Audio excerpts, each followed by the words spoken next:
The 12 Doctors of Christmas. Second Doctor. A Comedy of Terrors.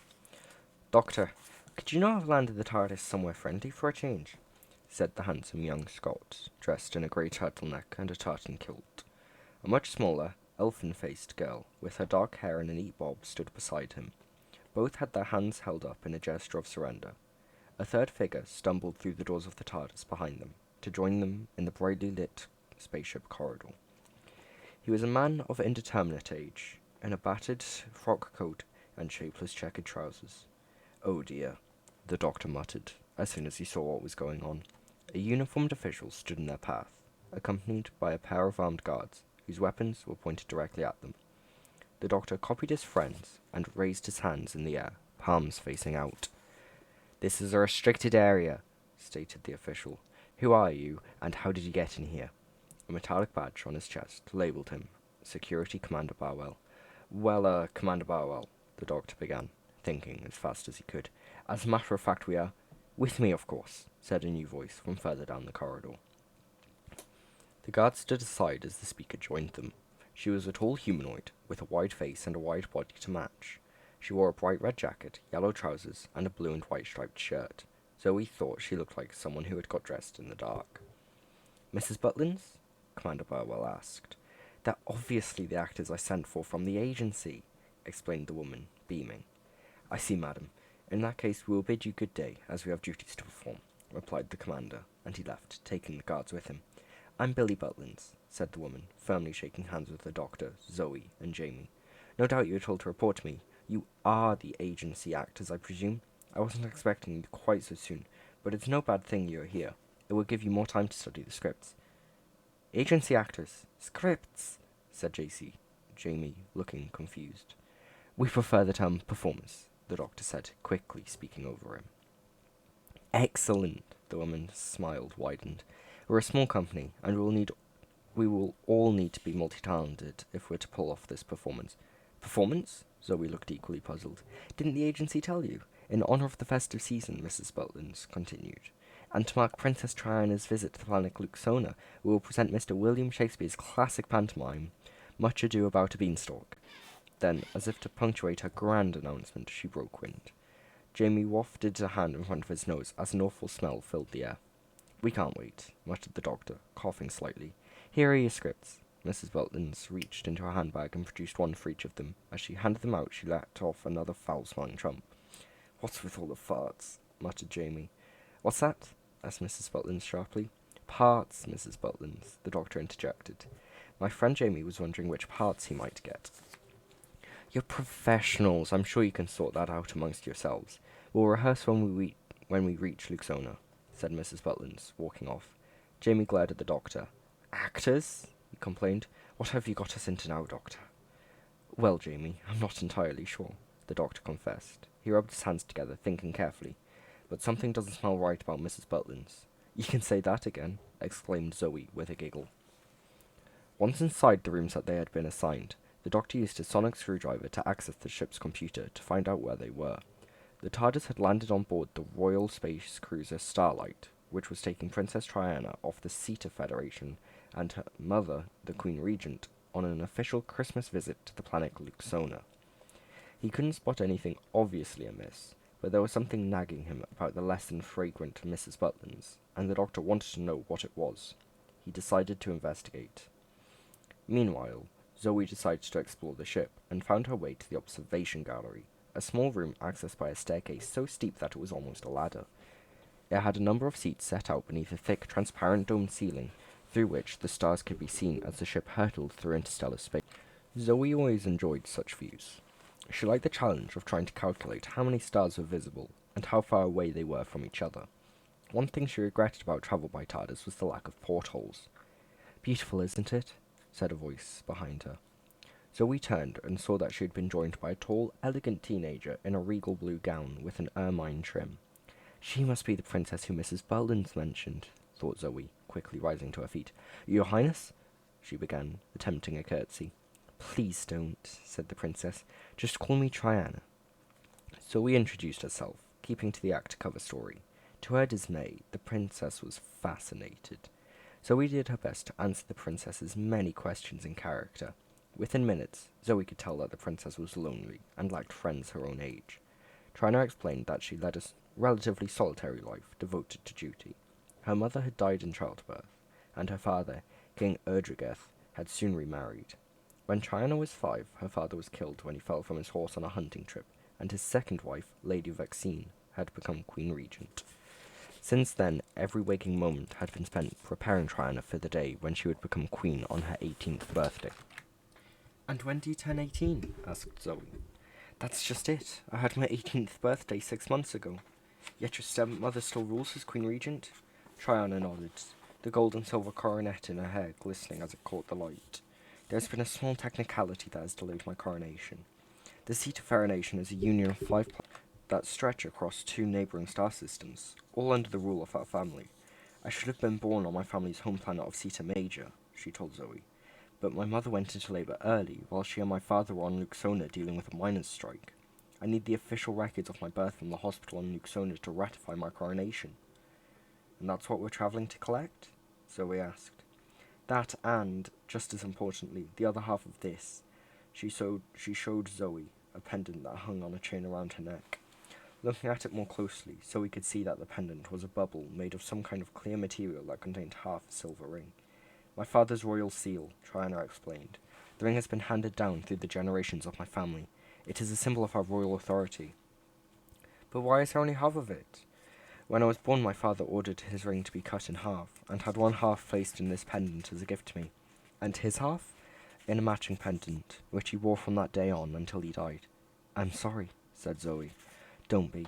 I hardly knew him, and from what I've heard, I'm not sure I would have liked him. After the Luxonian rebellion 25 years ago, he made them pay a terrible price. If I become queen, I hope to make things better for the people of Luxona." "So what happened to his pendant?" "It was lost when he died, but it's recently been found again and handed in to the authorities. The Luxonian people will present it to me as a Christmas gift, and after my coronation, I will lift the taxes that have forced them to ravage their beautiful planet through strip mining."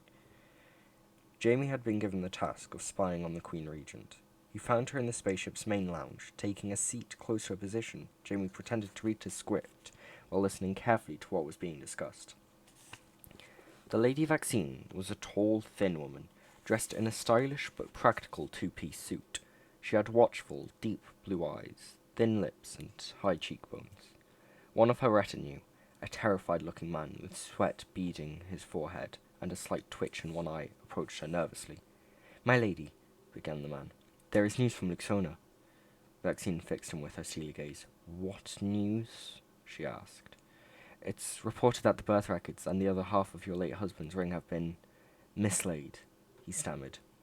Jamie felt sorry for the man. It was clear he was expecting the Queen Regent to be furious. To Jamie's surprise, however, Vaccine didn't seem particularly concerned. "And," she said dismissively, "unfortunately, ma'am, there are many on Luxona who remember the rule of your late husband with little affection," continued the man. "They may be behind this." "There are many on Luxona who bear no love for us," Vaccine said simply. "Indeed, they claim the mining operations ordered in the aftermath of the rebellion have taken a toll on the Luxonian ecosystem." They paid the price for their disloyalty," said Vaccine coolly. "For 20 years, the man added under his breath. "Tell Commander Barwell to double his patrols and to be prepared for a hostile reception," ordered Vaccine, "and have someone inform my stepdaughter that there might yet be a further delay before she can become queen." The messenger bowed formally, almost scraping his head on the floor, before righting himself and hurrying away. Jamie watched him go before he realized with a shock that the Queen Regent was also now on her feet and walking directly towards him. Quickly he turned his eyes to the script. Suddenly the pages were pulled out of his hand, turned upside down, then thrust back at him. "I always find it easier to read when the words are the right way up," said Vaccine as she walked away. "Don't you?" The doctor had located Billy Butlin's cabin. Checking that he wasn't being watched, he used his sonic to open the door, then slipped inside. He began to search the room, but he had hardly started when suddenly the door flew open and the enormous bulk of the director filled the doorframe. "Ah, there you are," said the doctor, thinking on his feet. "I wondered where you'd got to." "How did you get in here?" demanded Mrs. Butlin suspiciously. "The door was open," replied the doctor. "You must have left it ajar when you went out." Ignoring the frown that threatened to split Mrs. Butlin's forehead, the doctor went on. I wanted to speak to you about. The doctor racked his brains desperately, then inspiration hit him. About the script. The script? It's a delight! Exclaimed the doctor. I take it the adaptation is your own. Why, yes, said Mrs. Butlins, clearly flattered.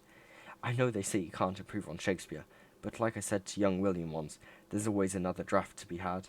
You met Shakespeare? Said the director, looking puzzled. Once or twice, the doctor replied. How exciting, Mrs. Butlins said, clearly impressed. Actually, I helped him out with some of his plays, said the doctor with mock modesty. Really? Which ones? Mrs. Butlins asked. The doctor feigned a poor memory. Well, there was that one set in Scotland with the three witches. Macbeth! You must mean the tragedy of Macbeth. Yes, that's the one. The doctor looked carefully at Mrs. Butlins, a hint of triumph in his eyes. But we can't stand around chatting shop all day, can we? I've got lines to learn. See you later. With that, the doctor skipped round the bulky director and out of the door. As he left, he heard the unmistakable sound of more wind being broken. So I have to dress up as a boy, and you dress up as a woman? Zoe was finding it hard to get her head around the peculiar traditions of pantomime. Yes, Zoe, the doctor explained patiently. You play the principal boy. Traditionally, the lead male role in the panto is played by a female actor. But the dame is played by a man, said Zoe skeptically. Oh yes, the dame is a very specific role in pantomime. Some of the finest comedians in theatrical history have played a dame, the doctor told his companions. Aye, well, you're always making us laugh, Jamie retorted, so I'm sure you'll make a great dame. And are you happy about your role, Jamie? Asked Zoe, trying her best to stifle a grin. Unlike the doctor and Zoe, Jamie was not enjoying being an actor. Changing the subject, he asked the others how they had got on with their investigations. The doctor listed his misgivings about the mysterious Billy Butlins.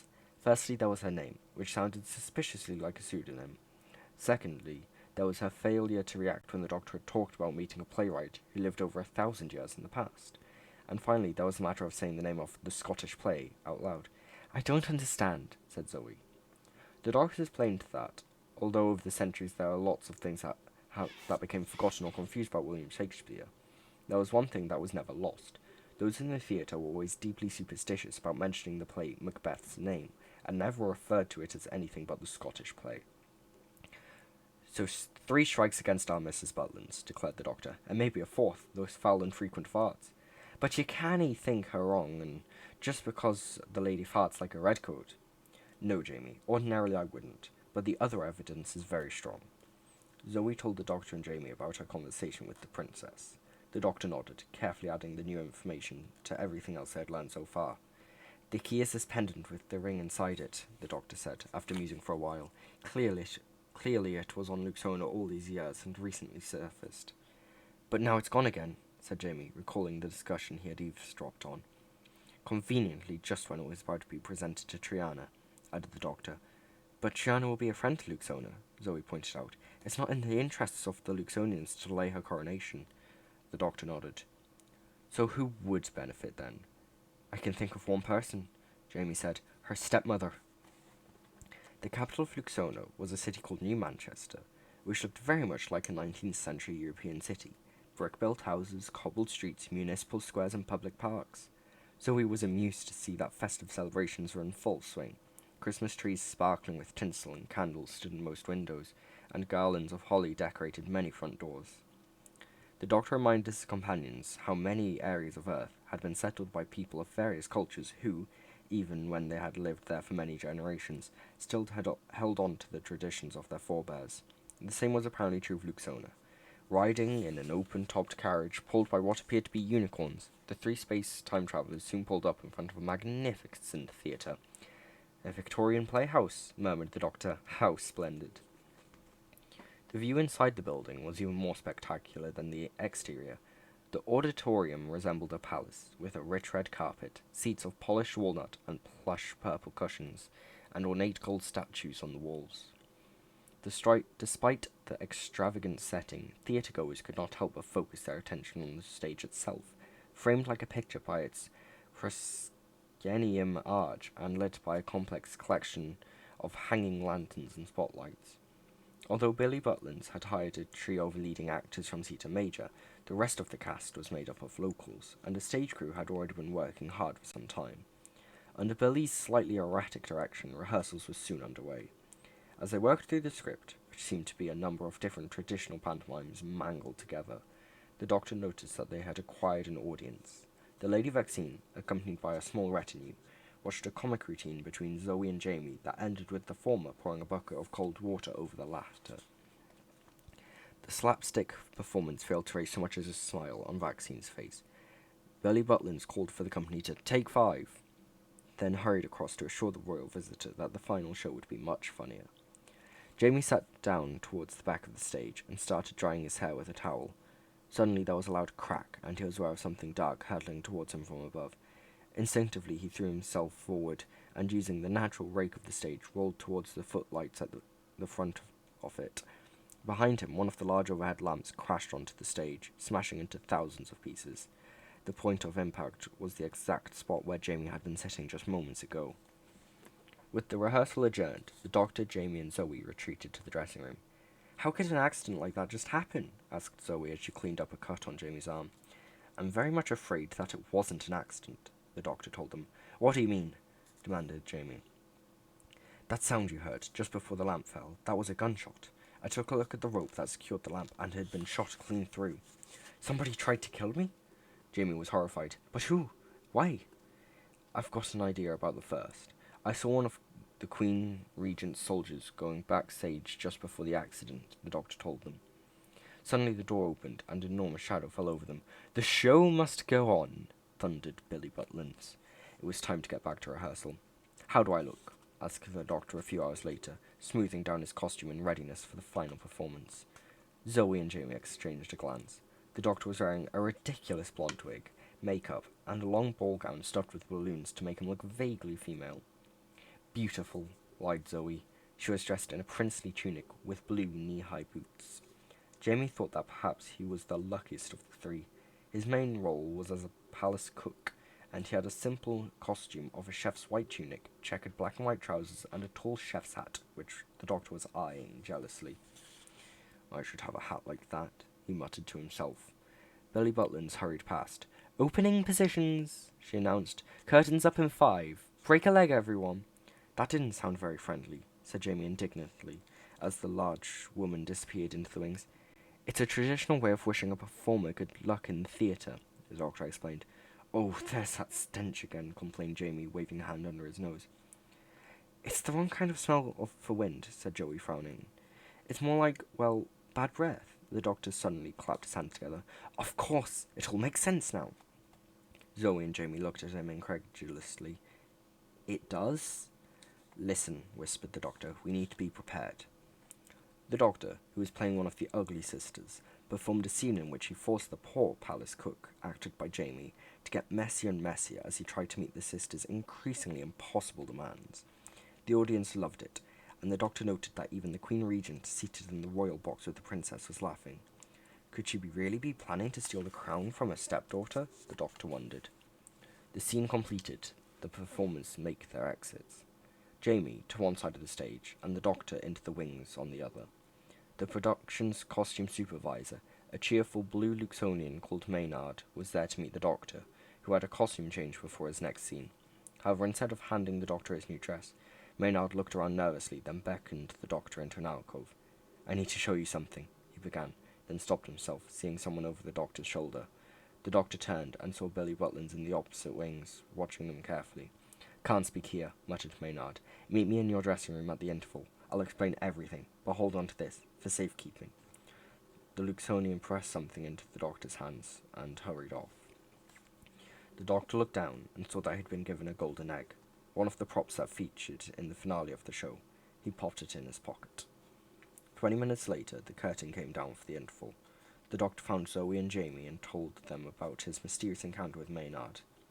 "Hopefully he can explain everything," said the Doctor as he opened his dressing room door. Inside, though, they found the poor Luxonian lying prone on the floor, with Billy Butlins standing over them. Billy turned towards them, her face a picture of anger. "When I say run," began the Doctor. "We know the drill," said Jamie, cutting him short, not taking their eyes off the director. The trio started back towards the door. "What's she doing?" asked Zoe. Billy Butlins had reached up to her forehead. She then began to unzip it. A shaft of light burst from a slit that opened up under her hairline, and impossibly, a massive orange alien with jet black eyes emerged from the human skin of Billy Butlins. Ah, it's as I guessed. She's a Raxacoricophalopatorian, said the doctor. Oh, what? asked Joey. I'll tell you later, replied the doctor, yanking off the pantomime dress so it wouldn't impede his escape. Run!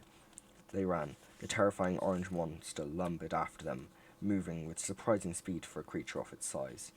The three skidded onto the stage just as the curtain was rising for the final act. They came to a halt, slightly surprised to find the audience clapping their arrival. They looked for their pursuer, but there was no sign of the alien.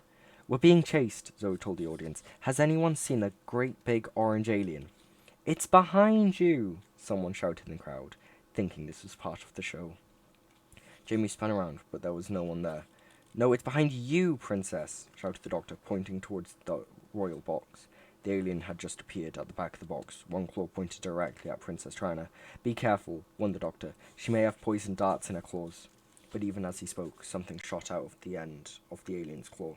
Just before anyone else could move, the Queen Regent had thrown herself in front of her stepdaughter.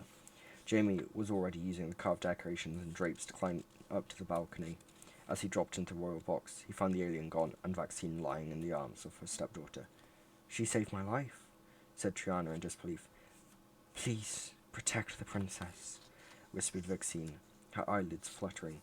We will, promised Jamie, then added, I'm very sorry I ever doubted you. Down on the stage, the orange monster suddenly reappeared before Doctor and Zoe. You've ruined my plans, screamed the alien. I shall rip everyone in this theatre apart, Doctor, starting with you. Not under my watch you won't, the doctor turned to his companion. Time for the custard pie, Zoe. Zoe nodded and rushed into the wings, where she picked up 2 paper plates piled high with what looked like shaving foam. She passed one to the doctor, and they simultaneously threw them at the alien. The effect was immediate. The alien exploded in a disgusting, gooey mess. The audience rose to their feet, clapping and cheering at what they thought was a very clever stage illusion. The doctor, however, looked horrified. I was hoping the custard tarts would incapacitate her, not make her explode, the doctor said, regretfully, wiping the alien's slime from his face. She would have killed everyone on board, Doctor, Zoe said, patting his arm. Thank goodness that hunch of yours did the trick, as I'm not sure how else we would have stopped her. I suppose so, replied the doctor, but he still looked troubled. Talking of tricks, I have a final one right here. He pulled the golden egg he had been given earlier from his pocket and banged it on the stage, cracking it open. From within, he extracted a familiar-looking pendant. I think this is what everyone has been looking for. The celebrations went on for days. The doctor, Jamie, and Zoe were hailed as heroes. Happily, a Luxonian doctor had miraculously found an antidote to the Raxacoliphalopatorian's poison, and Lady Vaccine was recovered in hospital. Triana had kept her promise, and her first act as queen, she released Luxona from its obligations to pay the extortionate tax demanded by her late father. The doctor had established that the companies responsible for the violent strip mining of Luxona's natural beauty were funded by a Raxacoliphalopatorian named Hanazine Blatharine, who had profited handsomely from the mining operations for decades. The companies had already abandoned their equipment and left the planet. When did you realize Billy Butlins was an alien? The new queen asked the 3 travellers during a private audience. The doctor put his hands together and tried to look modest. Well, I had my suspicions from the moment I met her. The name she chose was not particularly convincing. And then there were the gaps in her stage knowledge. And, of course, there was the matter of her malodorous gaseous eruptions. The queen looked confused. Her smelly farts, explained Joey, helpfully. Which, I said, smelled more like bad breath, added Zoe. Which made me think of calcium-based life forms, the doctor concluded, like those from Raxacoliphalopatorius. Say again, the queen said. I'd rather not. If you don't mind, your majesty, it's a bit of a mouthful. Now, I knew that the inhabitants from that world are dangerous hunters when in their natural form, but they have a weakness, acetic acid. So we prepared some special custard pies laced with vinegar, said Zoe. The doctor looked grave. Unfortunately, we rather overdid it. We really didn't intend to blow her up. In doing so, you saved the lives of everyone on board, said the queen. We are eternally grateful. You will stay for the grand Christmas ball tonight? It was more of an instruction than a question. Zoe and Jamie looked at each other. A bit of a knees up sounded like a nice idea. The doctor, however, didn't look so keen. Perhaps you could perform a little skip for us as well, added the queen hopefully. Of course, we'd be honoured, said the doctor. We just need to pop back to collect some props from our special blue box. I had that brought here from the ship, Queen Triana told them. It's in the adjacent room. She nodded at an attendant, who opened a door to reveal the TARDIS. Ah, excellent, said the doctor. Come on then. Zoe, Jamie, lend a hand. Realizing what was about to happen, Zoe and Jamie hurried after the doctor, who was already unlocking the TARDIS door. Zoe gave a little wave to the Queen as she darted inside. A moment later, the TARDIS doors closed behind them. A creaking, groaning sound filled the air. To the Queen's astonishment, the blue box began to fade from existence. After a few seconds, it had vanished completely. Well, declared the Queen, I'm not sure if the Doctor and his friends were actors after all, but they certainly know how to put on a good show.